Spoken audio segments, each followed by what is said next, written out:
Zapeando os canais de televisão, eu acabei me deparando com um filme que já tive a oportunidade de assisti-lo por algumas vezes. E é um filme bastante significativo, por que não dizer emblemático. Falo de um filme cujo protagonista é Denzel Washington. E o nome do filme é O Livro de Eli.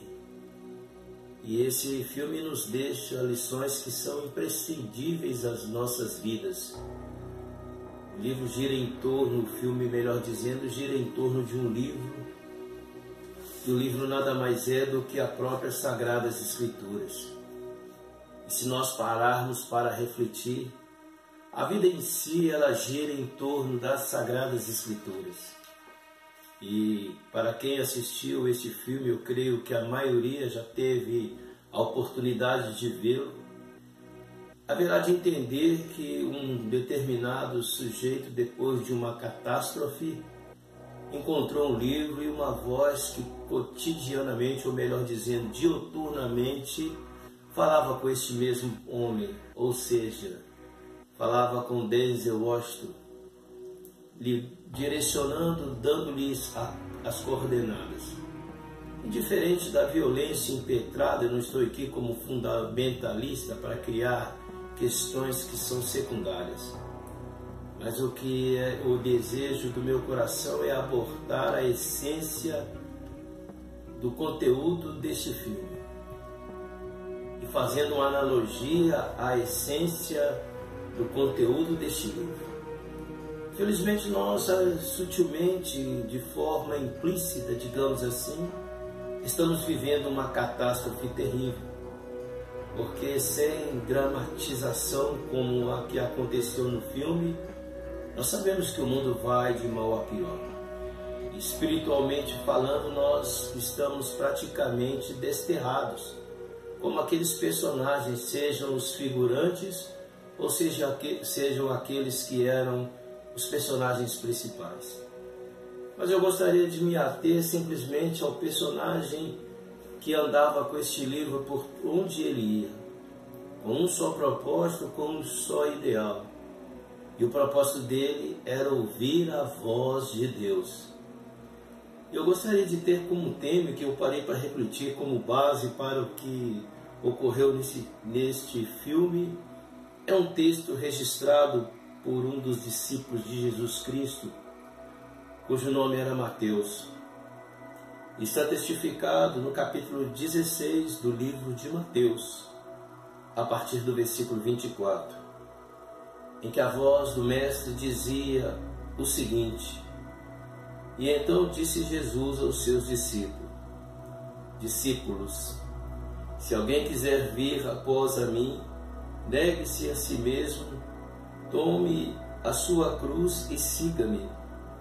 Pois aquele que quiser salvar a sua vida, a perderá. Mas quem perder a sua vida por amor a mim, a achará. O que adianta o homem ganhar o mundo inteiro e perder a sua alma? Ou que se dará o homem em troco da sua alma? Pois o Filho do Homem virá na glória do seu Pai com os seus anjos, e então recompensará a cada um segundo as suas obras. E em verdade eu vos digo, alguns dos que estão aqui não passarão pela morte, até que vejam vir o Filho do Homem no seu reino. Esse é um texto profundo e tem muito a ver com o personagem de Eli, ou do livro de Eli, o protagonista. Porque a partir do momento que ele encontrou aquele livro, ele negou a si mesmo. E os seus ideais passaram a estar entrelaçados, intrínsecos à vontade do Deus vivo. Eu sei que é só uma obra fictícia, mas infelizmente para quantos isso aqui acabou se tornando uma obra fictícia? Vale a pena salientar os teólogos liberais que depois da grande apostasia que houve por volta do século XVIII, onde filósofos como Descartes e entre tantos outros, ou Voltaire, com seu agnosticismo e com suas ideias racionais, acabaram influenciando tantos teólogos que criaram a teologia do liberalismo. São teólogos liberais que passaram a ter esse texto e muitas das passagens do que aqui está inserido apenas como uma passagem fictícia, como mitos, como lendas. Para eles, Jesus Cristo, muitos chegam a dizer que nem mesmo chegou a morrer. Ou, quiçá, por que não dizer, multiplicou os pães. E o que eu diria então quando Deus, através de Moisés, abriu o mar vermelho e fez os grandes prodígios no deserto? Para eles, este livro é apenas um livro que contém algumas palavras que falam sobre Deus. Mas, na verdade, esse livro é a palavra de Deus. Como está testificado neste mesmo livro, que a palavra de Deus é viva e eficaz, apta a discernir pensamentos e intenções, juntas e medulas. Ela é como uma espada de dois gumes, apta a discernir pensamentos e intenções, juntas e medulas, separando o corpo, o espírito e a alma. Isso testifica no livro de Hebreus, no capítulo 12, versículo 4. Mas como estou falando do protagonista que negou-se a si mesmo por amor ao Evangelho, ou melhor dizendo, por amor às Sagradas Escrituras, e traçou ali a sua própria trajetória de vida, nós devemos ser análogos a ele. Nós devemos negarmos a nós mesmos e priorizar a essência verdadeira da palavra. Vale a pena lembrar que Denzel Washington, segundo do próprio filme, esse protagonista deste filme, de tanto meditar no que estava escrito, ele acabou memorizando cada texto. Abdicou-se de si mesmo para ouvir a voz que falava silenciosamente ao seu coração, o conduzindo para o seu norte. Mas qual é o meu norte? Qual era o norte dos gnósticos logo na igreja primitiva, que entre tantas disparidades tentaram deturpar a essência das Sagradas Escrituras e que foram combatidos pelos pais da igreja? Não quero adentrar-me na questão do gnosticismo, porque o propósito agora não é esse, até mesmo porque eu não me aprofundei por demais. Mas basta dizer que é uma heresia e das enormes. Não foi muito diferente com homens como Pelágio, homens como o próprio Ários. Uns tentaram minimizar, inferiorizar a deidade de Jesus Cristo. Outros tentaram criar consciência de uma natureza pecaminosa e separando a excelência e a essência da graça de Deus. E na atual conjuntura nós temos vivido com tantas deturpações que não são muito diferentes. Mudam-se as épocas, mudam-se as culturas, muda-se até mesmo os procedimentos, mas não muda a influência maligna que tem germinado desde que o mundo é mundo. Desde que o primeiro homem ouviu a voz, ou os primeiros homens, ou seja, o primeiro casal ouviu uma voz que não era a voz de Deus e passaram a viverem separados deste mesmo Deus. Quando Adão e Eva comeram daquele fruto proibido, eles preteriram o paradigma que era ouvir a voz de Deus, sem até mesmo, por que não dizer, a necessidade deste livro. E eles optaram pelo seu próprio paradigma antropocêntrico humanista. E hoje nós temos convivido com esse mesmo dilema. Hoje nós temos convivido com as dificuldades de uma liturgia tão deturpada, em que o pragmatismo tem, tal qual como um cancro, tal qual como uma gangrena, aviltado as Sagradas Escrituras, ou pelo menos tentado aviltar as Sagradas Escrituras. Pragmatismo esse que, segundo o conceito, não importa os meios que estão sendo usados, o importante é que dê certo.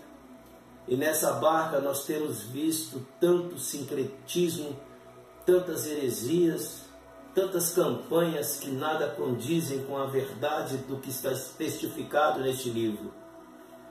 Campanhas que muito têm deturpado a sã consciência cristã.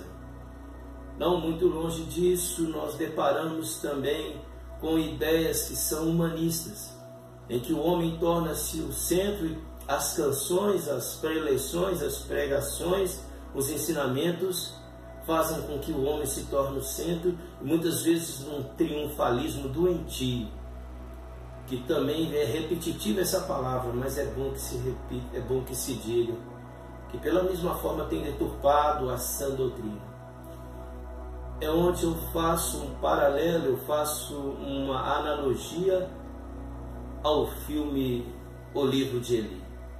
Porque a partir do momento em que nós passamos a prescrutar dioturnamente nesse livro sagrado, nós passamos a ter um entendimento da simplicidade, da perfeição e da hegemonia deste Evangelho. Felizmente nós temos deparado com tantos ensinamentos tais como, já que falei sobre os primeiros ensinamentos deturpados, como o pragmatismo, como o humanismo. Por que não falar sobre o relativismo? Porque a minha verdade, eu poderia aqui promulgar uma verdade subjetivista, voltado apenas para o que eu acho, para o que eu entendo, e não importa o que está escrito aqui, que difere-se do que eu poderia estar pensando. Por isso é que é imprescindível negarmos a nós mesmos, para que não haja deturpação e para que nós venhamos através da meditação a miúde, com sinceridade, com temor e com renúncia. E por falar em renúncia, um dos propósitos primordiais deste livro, é isso nós presenciamos logo quando o precursor de Jesus Cristo, ou seja, João Batista, à margem daquele rio e pregava como quem prega no deserto. As próprias Sagradas Escrituras dizem isso. E quando as pessoas já chegavam a eles, entre essas pessoas religiosos, cheios de si, ele dizia a fartar, chamava-os de raça de víboras, e ele era enfático em dizer: arrependei-vos. Não foi muito diferente depois que, por amor à vontade, por ouvir a voz de Deus, tal qual como aquele protagonista do livro de Eli, João Batista acabou perdendo a sua cabeça. Foi preso e decapitado porque denunciou o pecado de uma mulher chamada Herodias. Jesus Cristo se levanta e sua voz também lacônica com o mesmo propósito, quando ele dizia: arrependei-vos. E o princípio principal, com perdão da redundância, é que nós devemos nos arrepender, negarmos a nós mesmos, reconhecer que somos falhos, pobres e miseráveis, que precisamos da misericórdia desse Deus. É isso que o Evangelho quer dizer. Olha, você é um pecador, você não merece estar sequer vivo, mas eis que a misericórdia de Deus chega a pé a você com as mãos estendidas. Mas para isso é necessário apenas uma coisa: negue-se a si mesmo, tome a cada dia sua cruz e siga ao Evangelho, ou seja, siga a Cristo Jesus. E esse mesmo Messias que, como está testificado neste mesmo livro, embora muitos teólogos liberais talvez não aceitem isso, mas João, um dos discípulos de Jesus, deixou um texto maravilhoso que para mim poderia dispensar todos os outros textos das Sagradas Escrituras e ficar apenas com o Evangelho de João, em que começa logo no primeiro capítulo dizendo que no princípio o Verbo era Deus. No princípio o Verbo estava com Deus, mas o Verbo se fez carne e habitou no meio dos homens. É um texto maravilhoso que nós muitas vezes menosprezamos, em que o ponto culminante deste texto é quando a voz de Jesus deixa claro, dito pelas palavras de João, em que Jesus disse que Deus amou o homem de tal maneira que entregou seu único Filho, para que todo aquele que nele crê não pereça, mas que tenha a vida eterna. E continua o discurso a Nicodemos, quando Jesus debatia com Nicodemos. E no versículo 17 Jesus dizia o seguinte: Porque Deus enviou o seu Filho ao mundo, não para que condenasse o mundo, mas para que o mundo fosse salvo por ele. Quem nele crer não é condenado, mas quem não crer já está condenado. Porque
serviente à tua vontade, acatar o que aqui está escrito, sem se desviar para a direita ou se desviar para a esquerda. E tal qual, já que estou baseando no filme O Livro de Eli, tal qual o protagonista deste filme, seguir a voz que nos guiará para o nosso norte. Ignorando tantos ensinamentos, infelizmente, já como tenho dito sobre essas deturpações, tais como pragmatismo, como relativismo e tantos outros engodos, que sempre visam tirar o homem do seu norte. O Evangelho é simples, é Deus falando através de nossas vidas, a partir do momento que nós nos esvaziamos para que possamos ser cheios dele. E todos nós somos aptos a isso. Basta que nós deixamos de lado o engano para vivenciarmos o que é a essência da excelência das Sagradas Escrituras. Vale a pena lembrar que Denzel Washington também é um cristão praticante. E pelo que eu entendo, é um homem temente a Deus. Talvez ele não tenha tal qual o personagem que por ele foi protagonizado, decorado todos os textos das Sagradas Escrituras. Também, assim como eu, sei que não sei e longe estou de saber. Mas a partir do momento em que, mesmo não sabendo, procurando entender e ouvindo a voz que fala silenciosamente em nossos corações, com certeza nós caminharemos firmes em direção ao nosso norte. O filme O Livro de Eli teve uma importância muito grande. Mas e o filme da sua vida? E o filme da minha vida? E nessa redundância, e o filme das nossas vidas? Qual a importância que tem? Qual é o livro de cabeceira de cama que nós usamos? Aonde nós debruçamos os nossos corações e a nossa vontade? Porque nesse livro testifica que onde estiver o coração do homem, ali estará o seu tesouro. Volto-me a repetir porque sou enfático quanto a tantas discrepâncias. Hoje se promulga o nome de uma religião onde você tem que fazer desafios, onde que você tem que dar uma quantia exuberante, o ter para ser, quando esse livro diz que nós devemos ser para ter e não ter para ser. Mas só que para sermos é necessário nos tornarmos completamente nulos. Não se enche um copo que está cheio. E quando nós nos arrependemos diante da presença de Deus, reconhecendo o quão miseráveis somos, nós começamos a esvaziar os nossos cálices para que eles possam ser cheios da graça, para que eles possam ser cheios da misericórdia e cheios da essência desse Deus maravilhoso chamado Jesus Cristo. Este não é o livro de Eli, este é o meu livro, mas pode ser muito bem, como os teólogos liberais, ser deturpado. Pode muito bem, perfeitamente, como os teólogos da atual conjuntura, pregadores que nada mais são do que profissionais da fé, mercenários da fé, que estão vivendo, infelizmente, nababescamente. São os donos da razão, são os senhores do engenho, que têm levado vários e vários incautos. E por que são incautos? Porque não se apegam na excelência do que aqui está escrito. Vale a pena lembrar que a grande luta do personagem protagonista do livro de Eli, o filme O Livro de Eli, o grande adversário dele era alguém que queria tomar posse da consciência coletiva das pessoas, usufruindo dos ensinamentos, só que de forma deturpada. Ele queria dominar através das Sagradas Escrituras. Não foi à toa que esse livro foi caçado, assim na Inquisição foi queimado. Não foi à toa que a igreja primitiva foi perseguida pelos imperadores. Não foi à toa que esse livro foi perseguido na Idade Média, enfim. Mas o pior veneno em relação a esse livro não é quando ele é jogado na fogueira e os portadores desse livro pela mesma forma são martirizados. É quando as deturpações começam a ser implementadas nele para depois sair e serem implementados em nossas consciências.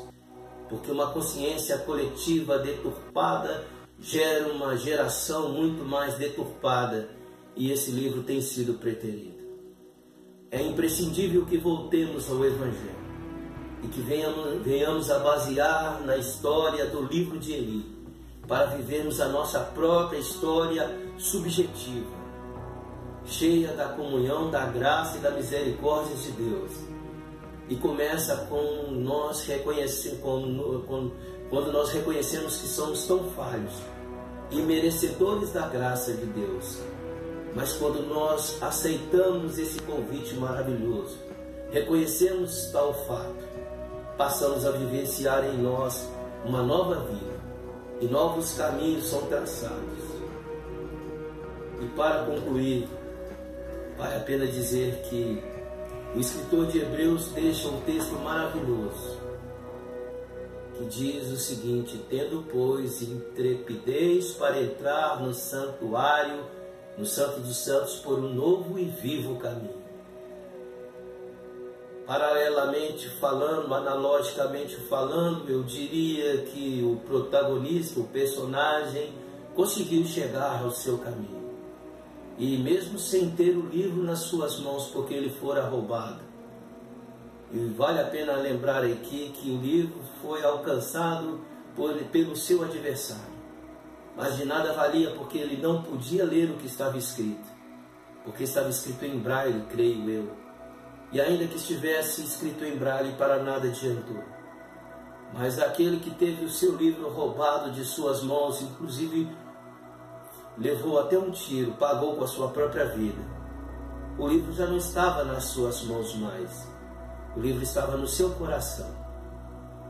E assim seja com cada um de nós. Que esse livro deixe de estar em nossas mãos para estar em nossos corações. Louvado seja o nome de nosso Senhor Jesus Cristo. Amém.